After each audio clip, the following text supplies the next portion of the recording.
With me is my oldest son, Shelton, who's traveling with me, recent graduate of Texas University.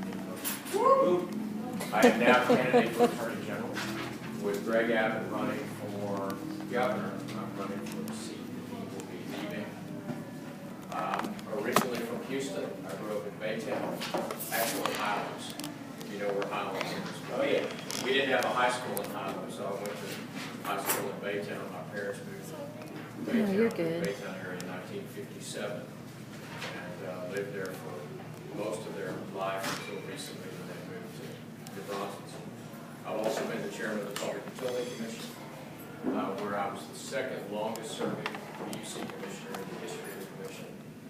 I've been a prosecutor here at the Harris County DA's office, where I did primarily DWIs and family assaults. And I spent 17 years in the private sector as a lawyer and as a public finance specialist.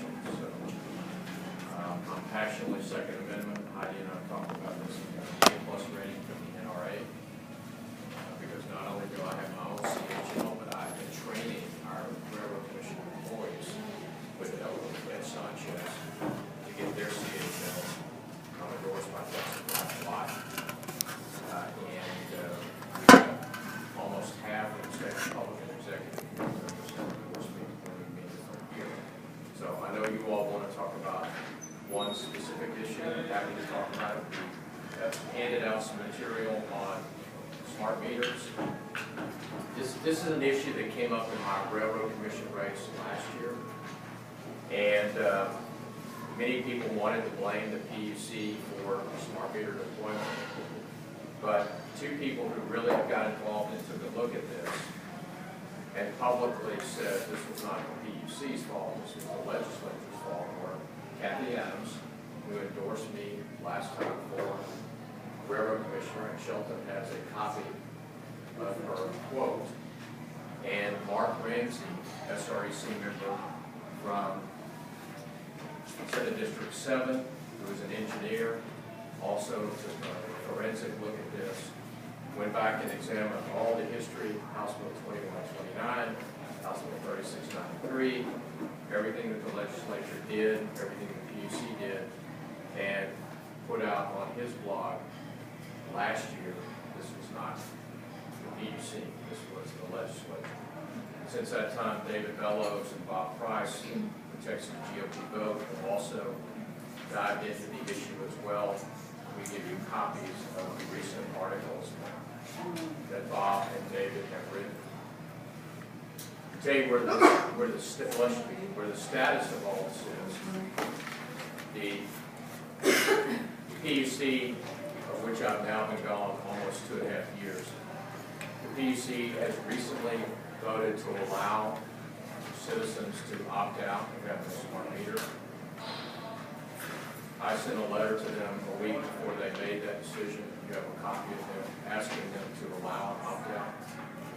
They are in the process of trying to determine whether they're going to charge you for opt-out. Well, they're in the process of it. They have an open docket today where comments are being filed on it. I've spoken with them privately and asked them to look at what other jurisdictions are doing, like Vermont and California, which I believe are not charging people who want to opt out.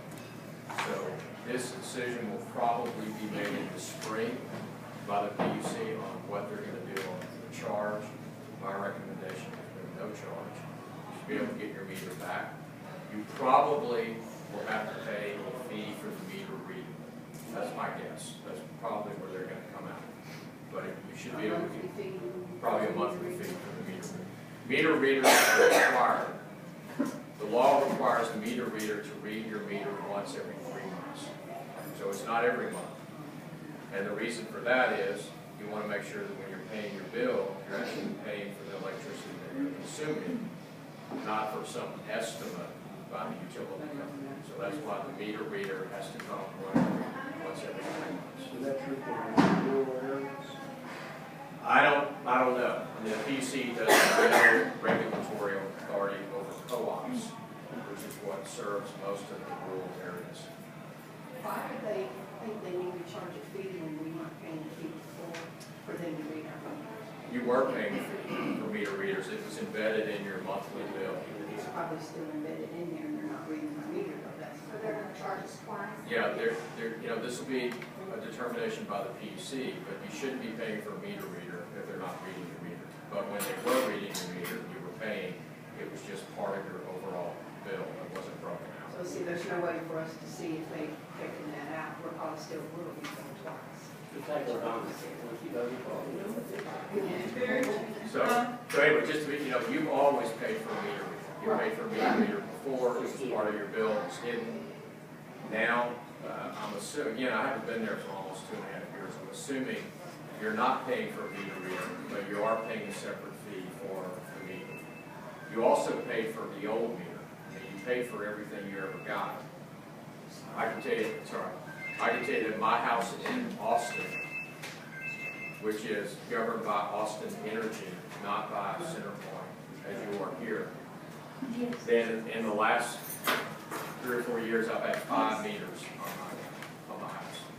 5. Well, the first meter was an analog meter, then the next meter was a meter that the meter reader could read from the pickup truck. So it didn't have to come into my backyard. But I guess the 3rd or 4th meters were fully digital meters that communicated without the meter reader being in my phone. Yeah, all the way back to the home office. Anyway, I asked them, why have I had 5? And they keep telling me the technology keeps improving. But I know I pay for all of them. So ever since you've had electricity, you've always paid for it. When did they actually start installing those meters? They started installing in, I believe, late 2008, early 2009. They put a meter on me, and I called them out there, they didn't even ask permission. They were out there putting, what is this? He said, we're having to upgrade the meter. I said, what do you mean upgrade? The other one was working, what's wrong with it? Oh, it's just they're making changes, and that's all he said. Well, they might, that might. Do you have a question, Trina? Yeah, if the PUC hasn't approved them to give us fees or charge us for our meters, then why did we get these letters? If we want to keep our analog, it's going to be $142. If we want to replace an analog, it's $220. Can I see that? That's from Texas, New Mexico. Yeah, this is not from the PUC. This is from TNMP. But if the PUC hasn't told them.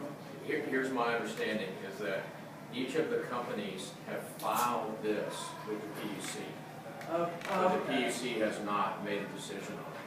It's a pending, but they set it up like it's. That's what they're asking. Yeah, I talked to the PUC commissioners. They have That not, goes straight to the horse.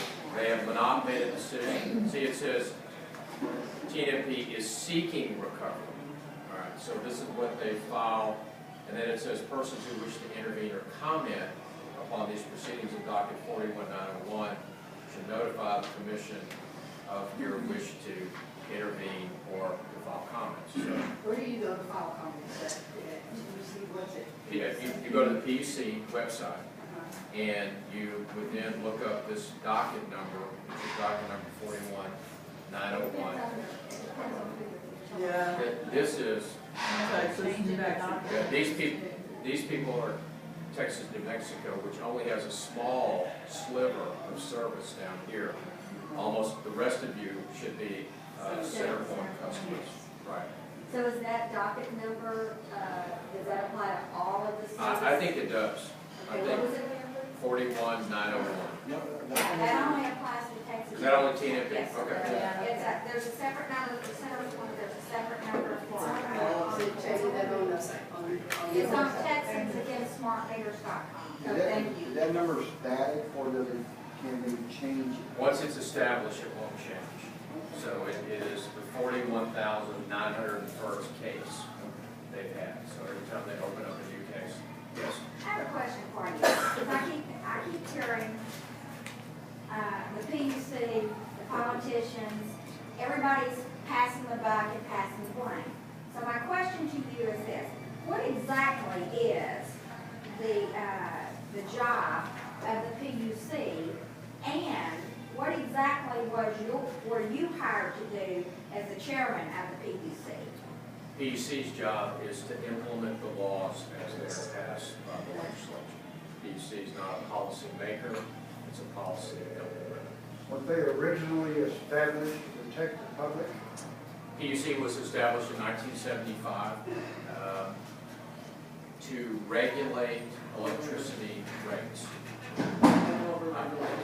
The mission is, of the PUC is to promote competition, because we now have a competitive electric market, to promote competition, to promote the installation of high-quality infrastructure, and to protect consumers. It's a three-legged stool.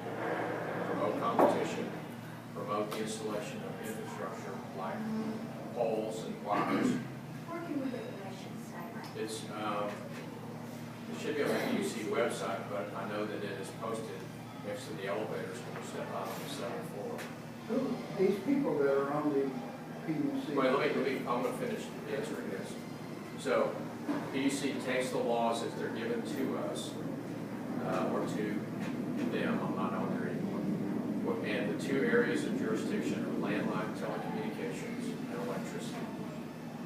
So, in the case of smart meters, House Bill 2129 was passed in the 2005 session that said the PUC shall establish a non-bypassable surcharge for electric utility or transmission and distribution utility to use to recover reasonable and necessary costs incurred in deploying advanced meters.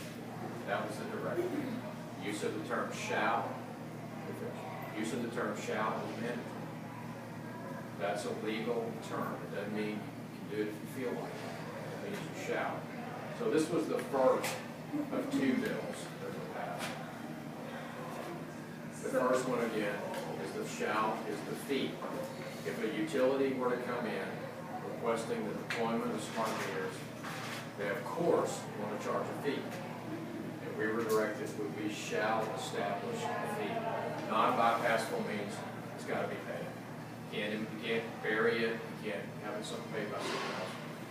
And then in the 2007 session, it said, the law was passed, it said it's the intent of the legislature that net metering and advanced meter information networks be deployed as rapidly as possible.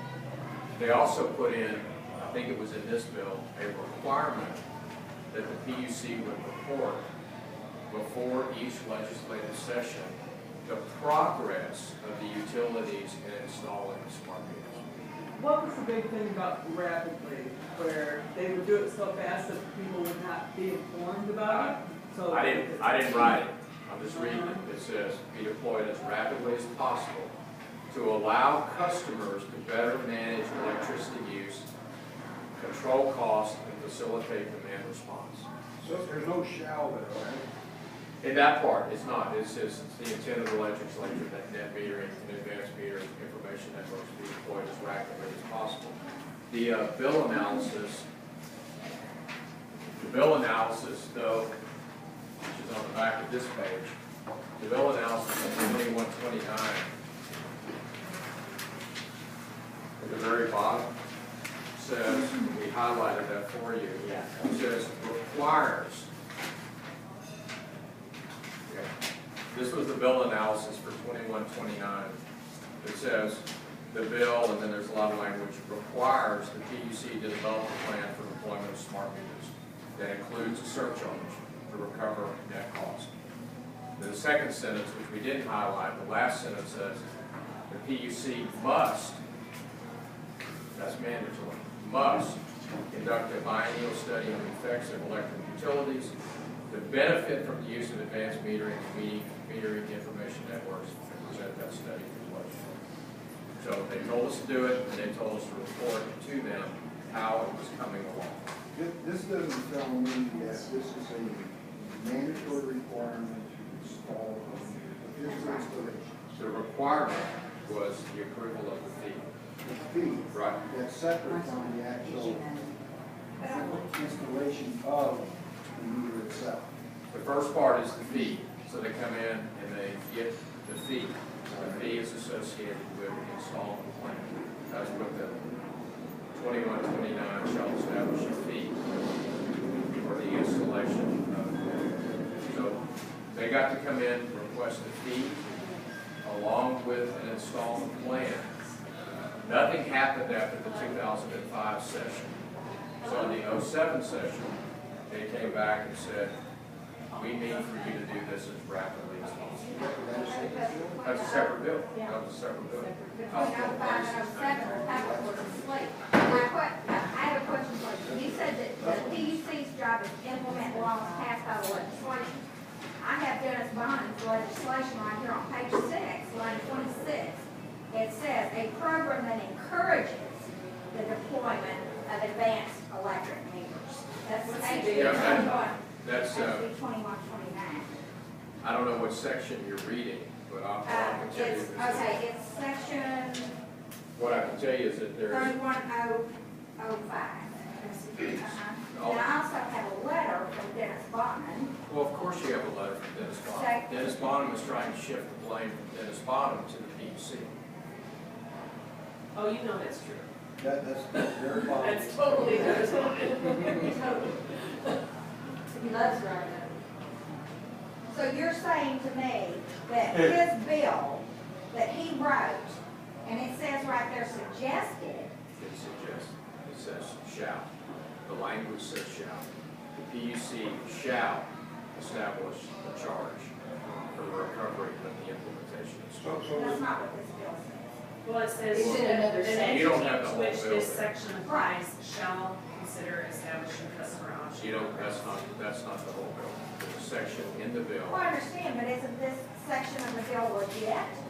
I mean, isn't Well- it part of the law? It would be read in conjunction with the other part of the bill that says shall. You can't pick and choose. Yeah. Is this a proposition that people voted on? No. Your Well, representatives do. I'm Right, not you in know, position. It's your representatives. your elected representatives did this. Wow. And that would be Branch and Paxton.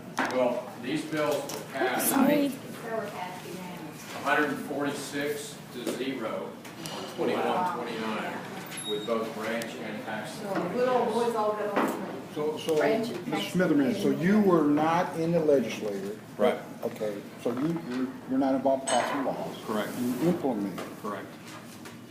Other parties that were in office at the time created this law, in which you had to implement as a function of your office. Correct.